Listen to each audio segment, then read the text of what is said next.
I'm Adam Antshell for Pro Football Weekly, along with our senior editor Nolan Naraki, taking a look at the draft grades for the AFC South. It's presented by Verizon Fios. And Nolan, we start with the Houston Texans. They got your best grade in the division with an A-. Tell us why. Well, I think J.J. Watt was very solid in the first round. I liked Brooks Reed in the second. I thought they reached a little bit on both, but I think they're both become very solid NFL pros. You know, Reed's a solid edge setter. I think Watt really fits that defense. We'll give him a bookend in that odd front for Wade Phillips. And I like Brandon Harris, who they traded up for in the second round. I think he's a guy that can come in and help right away as well. So obviously a lot of early help on defense, which we know they needed badly, but late in the draft they took a quarterback, T.J. Yates. You surprised? No, I think he really fits what Gary Kubiak does. He's a short West Coast passer, and I think they got a good value in Derek Newton as well. He's another guy that could be a developmental zone blocker for their offense. The Indianapolis Colts got the B+ for them in the first round. They went offensive tackle, one I think they regretted not taking the year before. So only 5 picks in the draft, but a B+.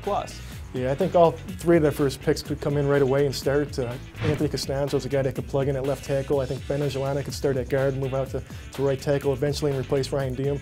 I think Drake NEVIS is a guy that could really help out inside on the defense.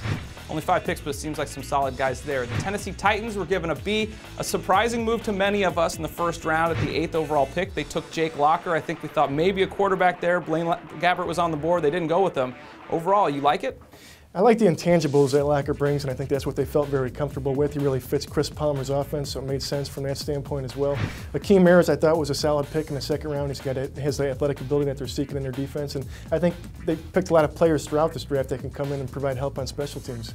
Any finds here in the late rounds? I know we talked about KARL leading into it. He's a fan of Eric Edholm, a guy here. He was a big fan of KARL, but anyone else you see as a contributor?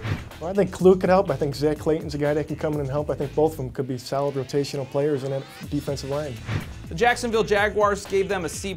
Not as impressed with their draft. Obviously traded up to get Blaine Gabbert.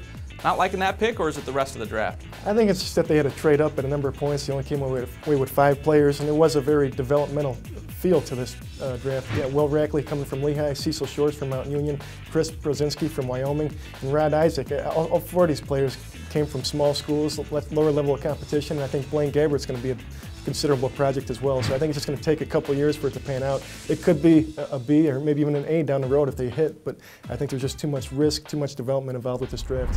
Now, many of these quarterbacks taken early have to jump right in. Not the case in Jacksonville, being able to play behind David Garrard. Do you think that's a good fit?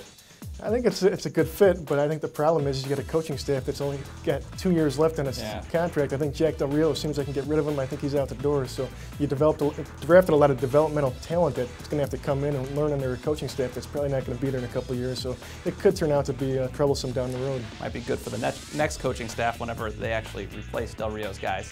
That is a look at the draft grades for the AFC South. For the best draft analysis, be sure to follow us on Twitter or go to ProFootballWeekly.com.